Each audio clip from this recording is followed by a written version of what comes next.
Hello, I'm Stephen Matchett, and this is Expert Opinion, where we ask people who know what's going on in tertiary education.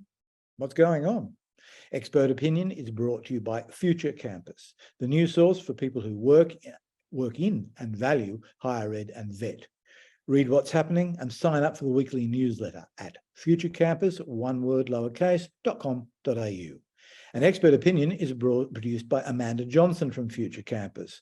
And being here today is above and beyond the call of duty for her. Amanda is under the dental surgery weather, and I thank you, Amanda, for getting in.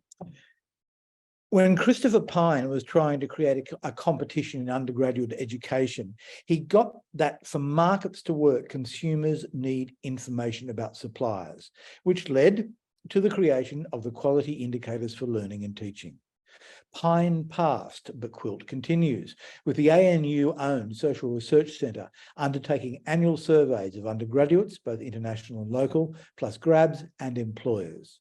The results are methodologically rigorous reports on what the learning stakeholders think about the education they receive, which makes it passing strange that the QILT results sometimes don't get the attention they merit.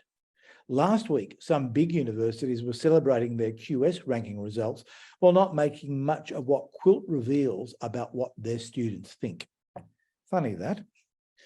But while many don't market their QILT ratings, all universities read the data very closely and indeed. And for a sense of what they're learning this year, I'm joined by one of the brains behind the Quality Indicators operation, Director of Research and Strategy at QILT, Lisa Bolton.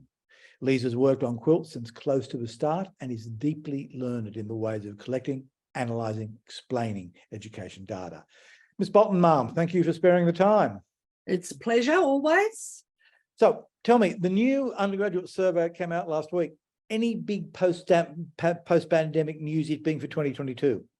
Yeah, well, we saw big drops in 2020 when the pandemic hit. And what we saw was that students who'd expected to study on campus, so those who'd been enrolled as internal students, were the ones that had the big drops. And international students had even bigger drops again. So it was students who had expected to study on campus who were suddenly thrust onto that online study mode. So kind of against their will, if you will. People who'd expected to study online, so students who were enrolled as external students who do online study, they didn't see those big dips. It was fairly flat for them, but definitely students who'd intended to study on campus saw the biggest drops in 2020. We had some improvement in 2021 in that overall educational experience. So where students are telling us what their rating of their overall experience is. So there was some improvement, but Victoria and New South Wales was still mostly in lockdown, particularly in the metro areas. And as well, anything up to about 30% of international students were stuck offshore. And so they were behaving almost entirely like online students. But online study is a very different animal to on-campus study. You don't get the learner engagement, so engaging with other students inside and outside class, and not getting that two-way engagement within class. So we saw still in 2021, was still fairly low, but in 2022, there's been quite a marked improvement, not quite back to 2019 levels, but some of that could still be, I mean, we've got a much more depressed international student enrolment numbers.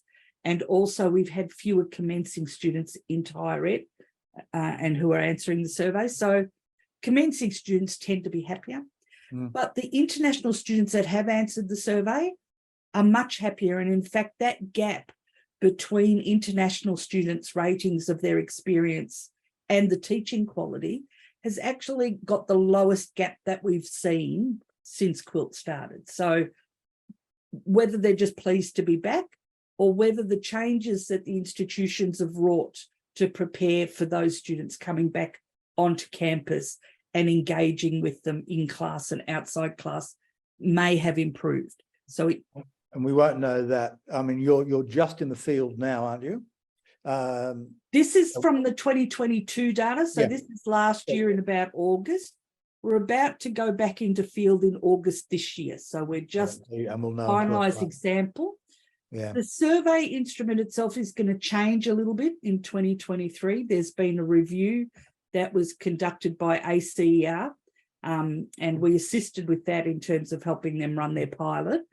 And so those changes are just being approved through the department, the QILT working group, and presented to various other groups. And that new instrument will be, it'll be run in 2023, but really it's a big pilot. We're going to see how these new sets of questions work.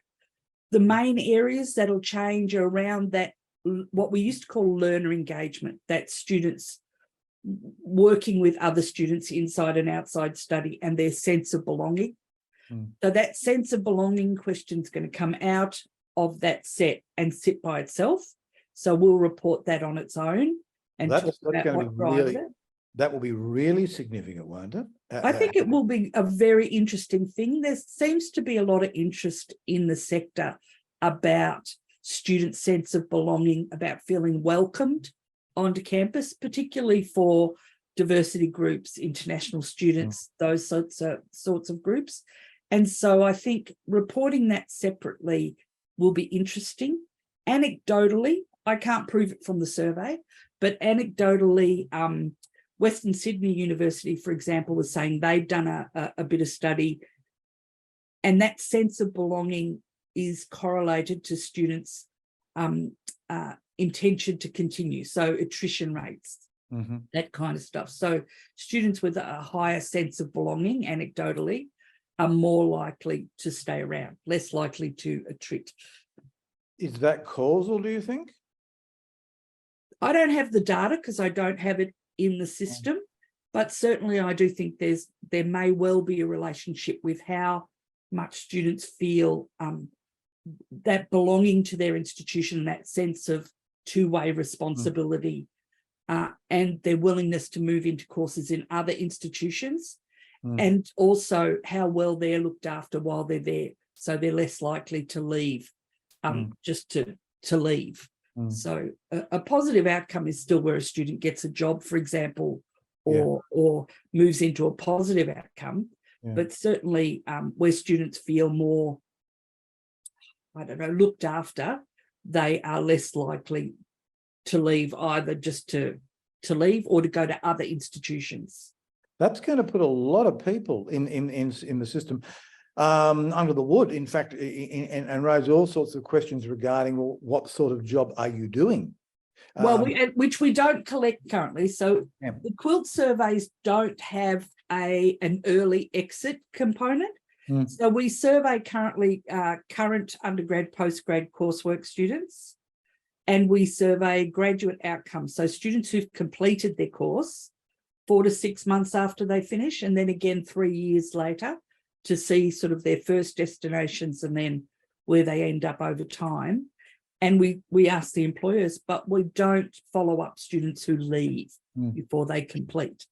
Won't it make life challenging for student service, for facilities people, student services program people, when you can actually when you can actually break out how their experiences from other aspects of engagement? Because at the moment, engagement's a pretty broad bundle. They've always had the capacity to look at the individual items within the student experience survey. There are about 5?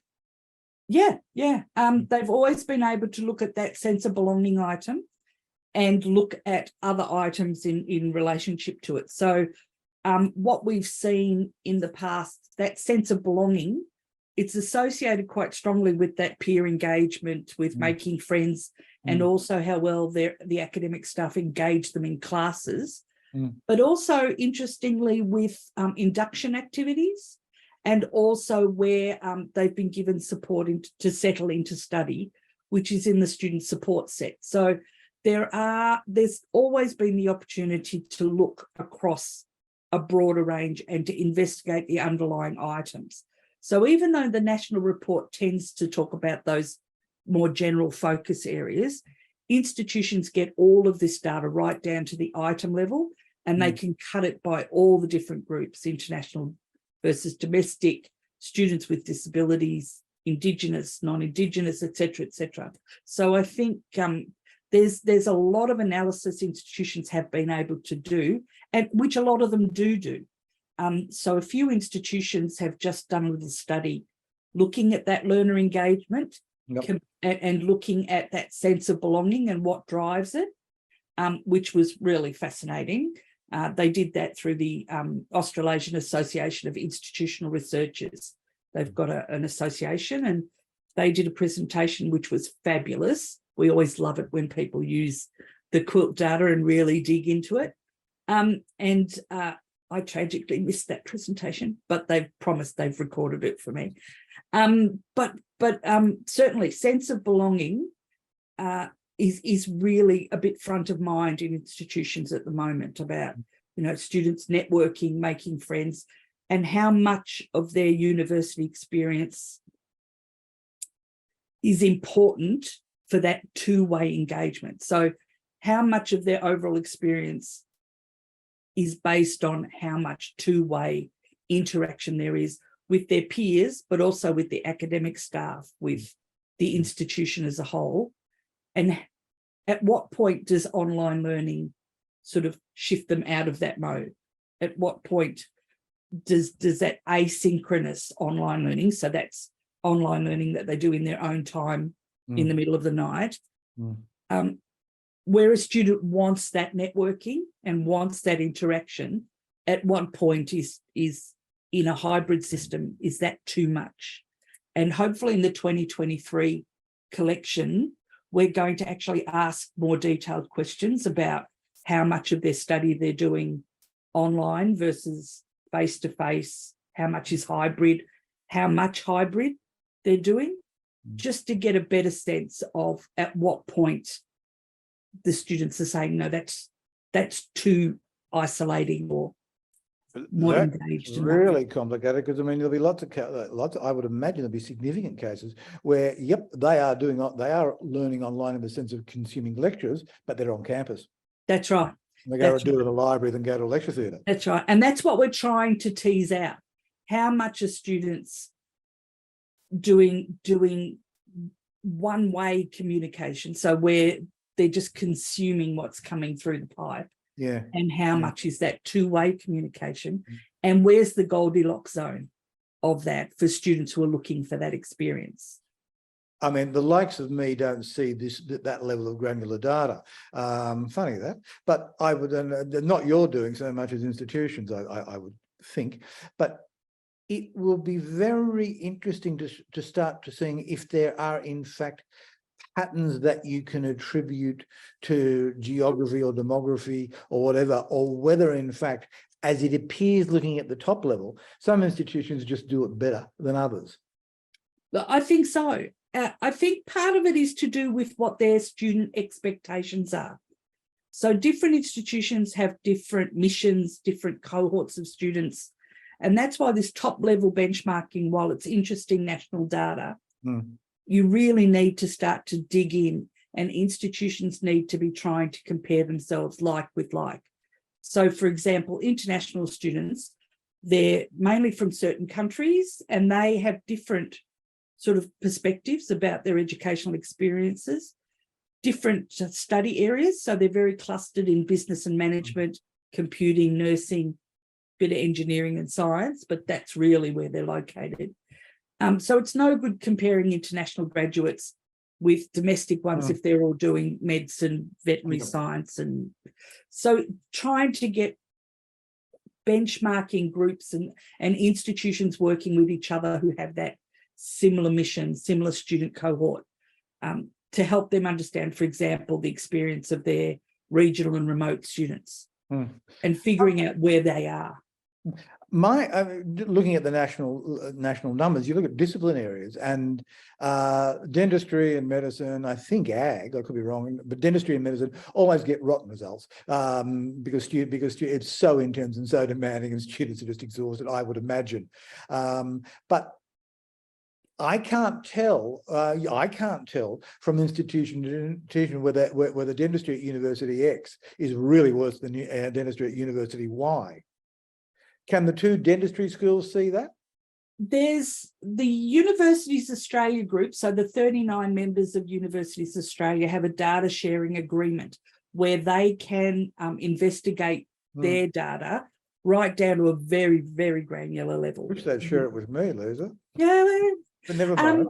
well, you know, and they can benchmark to a very, very detailed level. Unfortunately, the non-universities, the smaller and the very small institutions, have a lot more trouble with that benchmarking kind of activity. And I know that that the department are really thinking quite carefully about how they can improve that benchmarking experience for all those different groups. So we're having conversations with them about how can we do this in a way that protects the data, protects confidentiality, but still gives institutions the amount of data they need to be able to really start to look at like with like.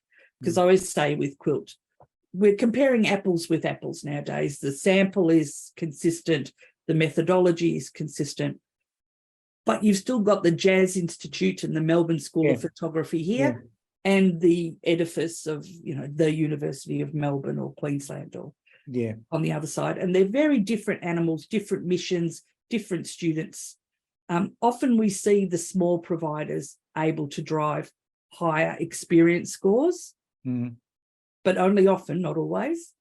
And part of that is because they're all on the same mission. The staff and the students have this sense of shared purpose and they're in it together. Whereas big institutions with lots of study areas, big lectures, it's much harder to get that sense of belonging that we were just talking about. But they can break it down by discipline areas internally. Oh, yes. Yes, and they do. And they do. And they can compare down to the 73 study area level, which is, so agriculture and environment, there's agriculture and then there's environmental studies. And the agriculture group are always saying we don't like being bundled together with environmental studies. But each institution can break that right down. They can look at horticulture and viticulture and look at other providers in that same space. So all of that data is available. It's really important. It's really important stuff. I mean, it matters a great deal. There's a lot of Commonwealth money, a lot of individual money involved. Our challenge is how we get institutions to engage with it right down to that granular level and get it out to the people who will then affect change within those areas. You would think that would be something that would be driven internally from the top of organisations who really have a strong interest in reveling in their success, but improving where perhaps they could do better. It's a varied bunch. There's some institutions who are very engaged, have it built into data warehouses and, you know, BI systems built into their strategic plans, their operational plans, their academic board, quality processes.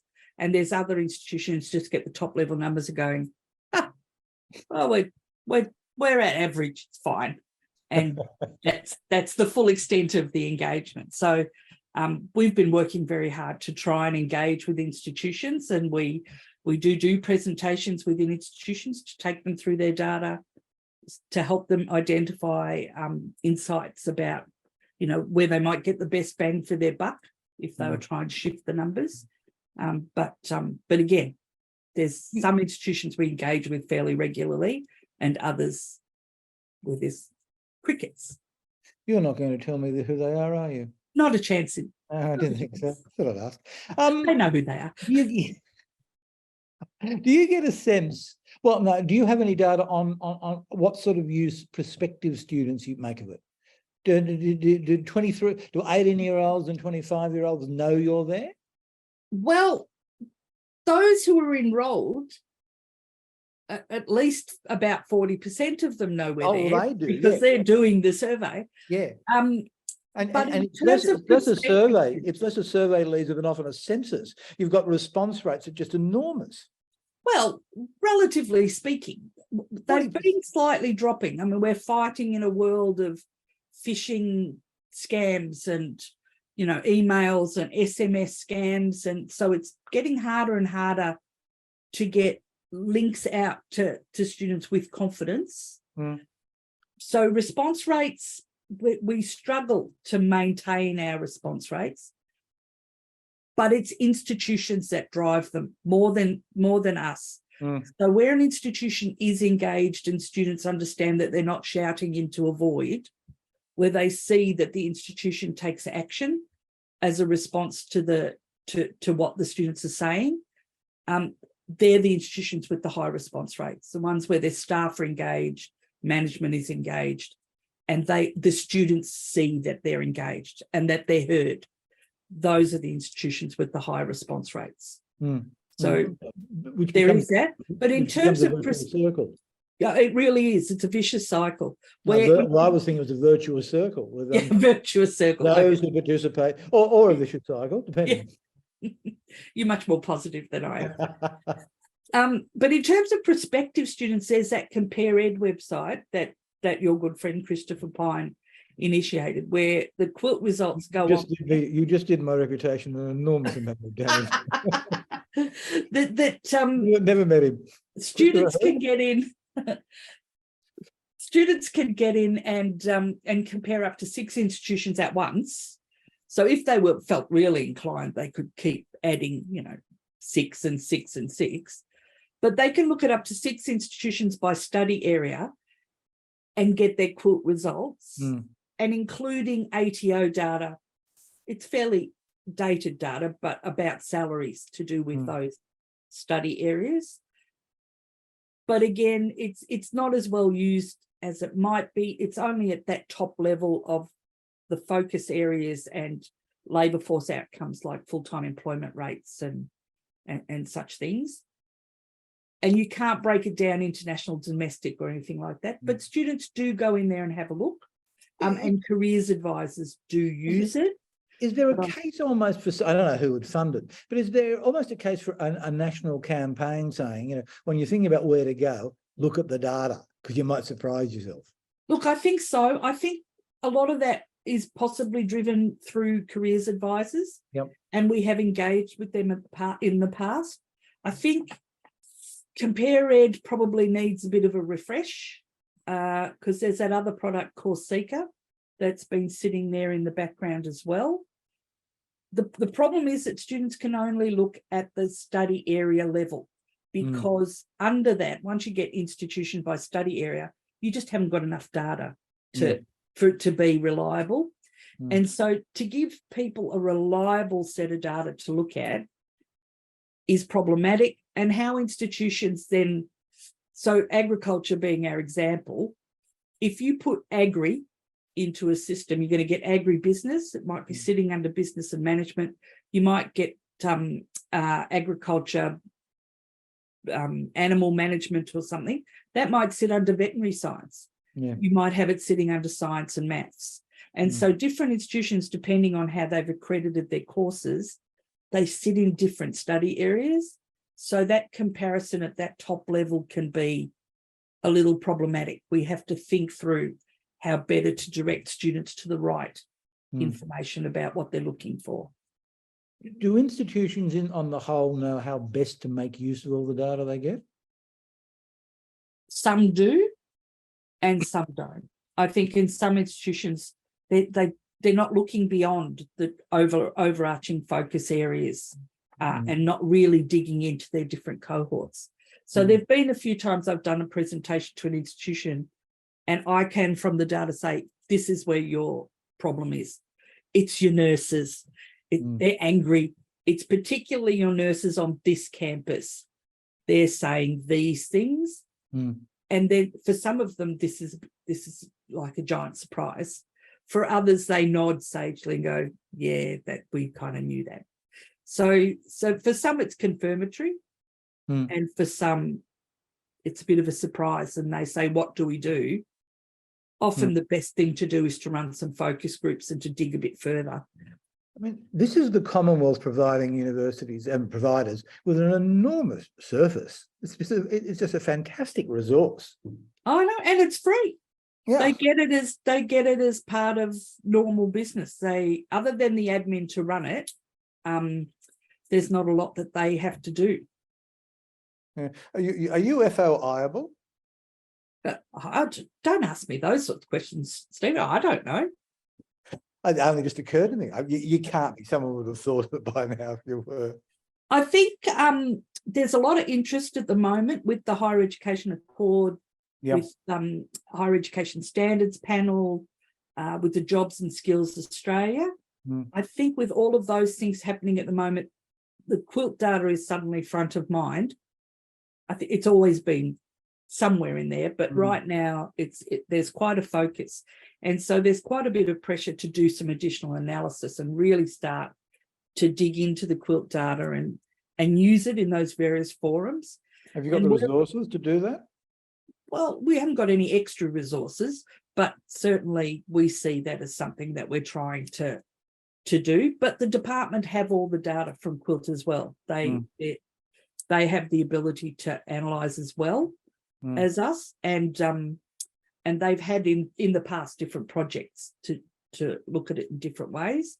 And we provide data to TEXA. TEXA have an MOU with the department, and we work quite closely with them to try and ensure that they understand what all the different indicators mean and what institutions might do with that data. But no one's blindsided. The institutions have their data before TEXA, and they should know anything that TEXA are coming to them with. And other departments get that data too. So international, the Department of Employment get the data, the teaching. There's just been a project in initial teacher education where they were looking at people who were working in teaching occupations to see what comments they'd made about how well prepared they'd been for the workplace. So they set up a project where we did that analysis. I'm guessing that's the Mark Scott review. We were dealing with someone in the department. I'm not entirely sure, but fascinating stuff and a really good use of the QILT data. So I know the Office Chief Scientist is looking at employment outcomes for STEM graduates and for people, and what courses people working in STEM did, looking backwards. And you can look backwards from occupations backwards. Because you've got data back to what, 15? Yeah, for the graduate survey back to 2016, and for the student experience survey, about 15, 16. Yeah, I mean, there'd be some really interesting. So in engineering, whether women in engineering who did finish, I mean, we know a lot of them don't continue as engineers because they don't like the engineering culture. But it'd be very interesting to see the circumstances and when they dropped away. There'd be a masses of stuff there. If you got all your data, which I imagine is just enormous now, and you fed it all into a large language learning model, do you think and if you worked out what to ask, do you think you'd start to find patterns and questions that aren't apparent? If only those language kind of machine learning things were better than they are.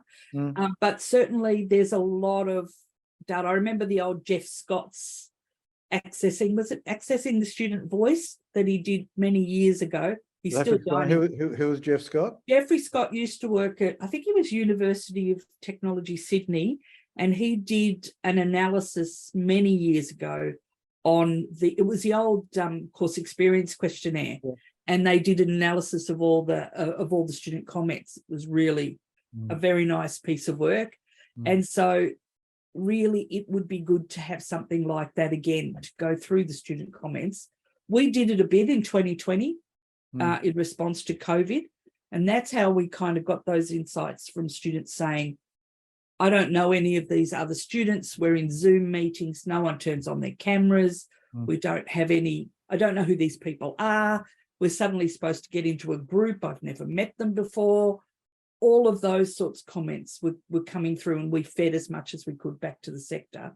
But they get their own comments as well. So they can do that analysis themselves with the comments from their own student cohort every year.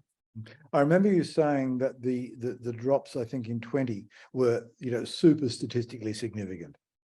It was huge. It gave us something to talk about. Yeah. Are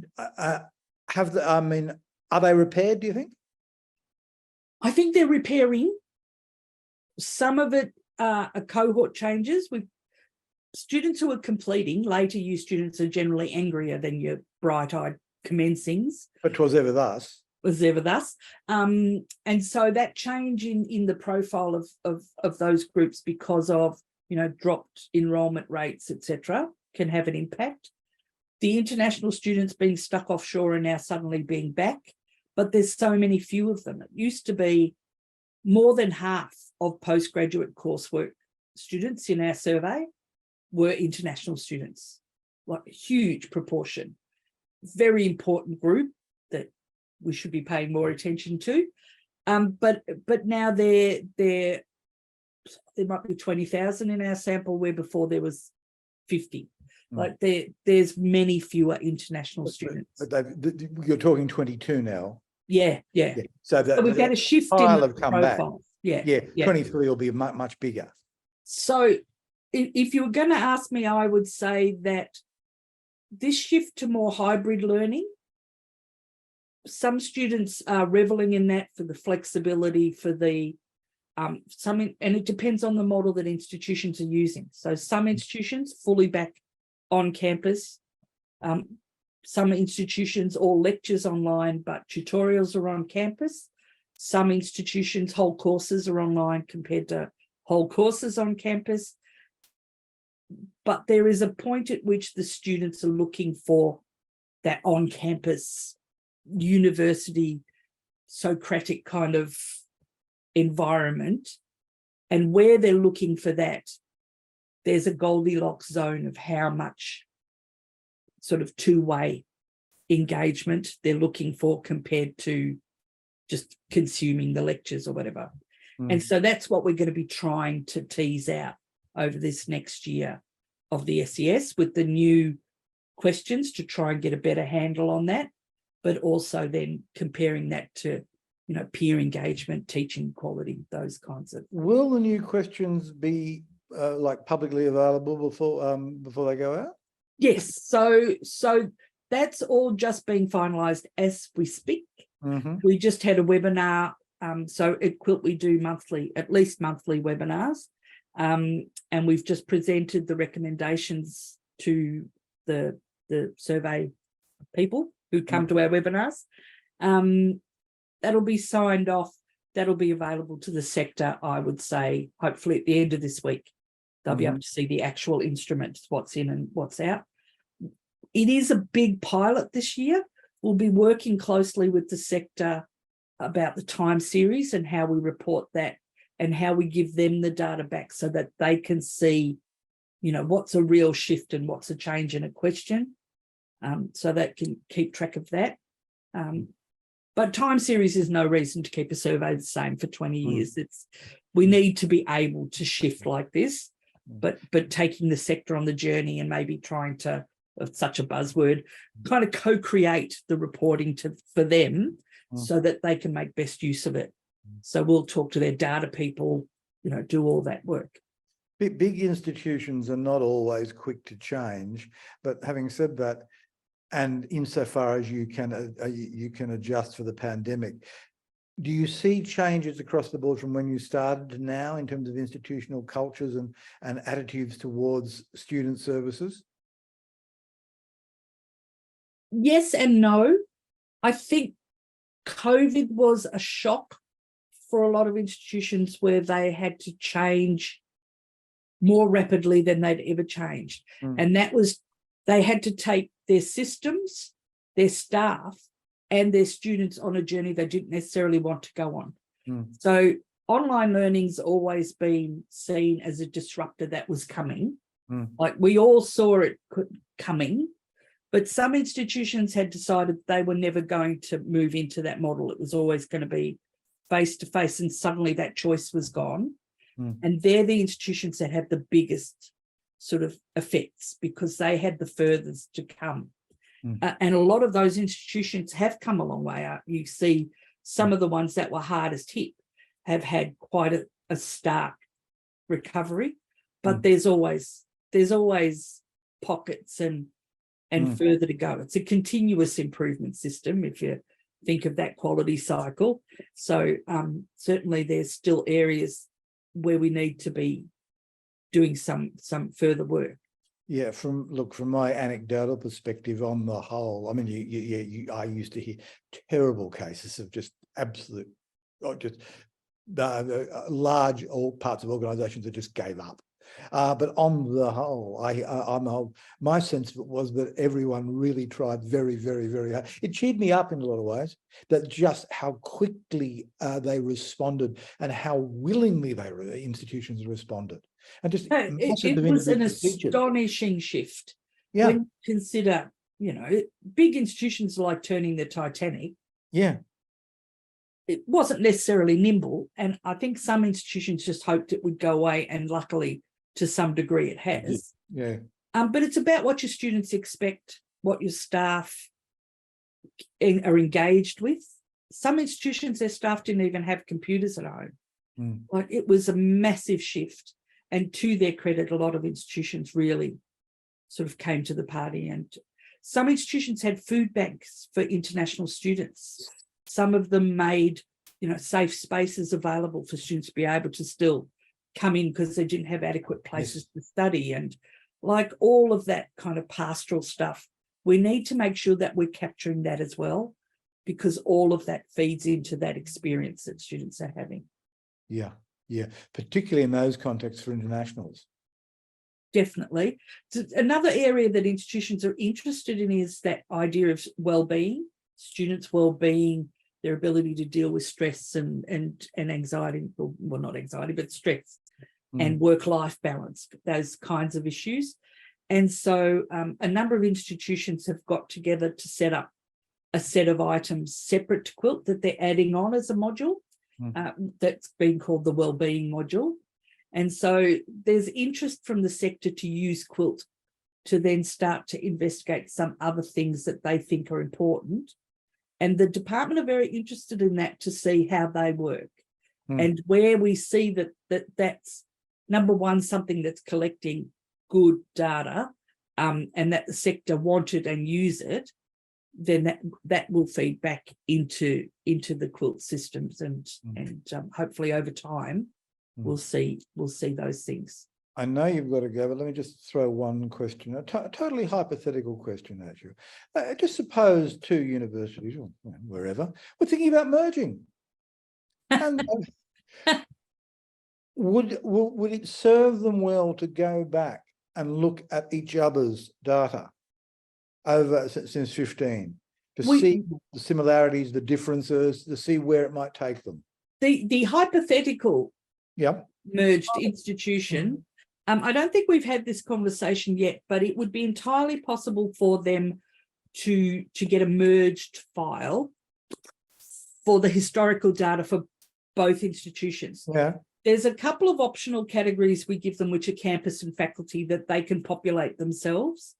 So they would be able to, within that, we would track where those students have come from and take them through. So yes, that is entirely possible for them to look previously at how the two separated institutions were doing, and then how the groups were doing going forward.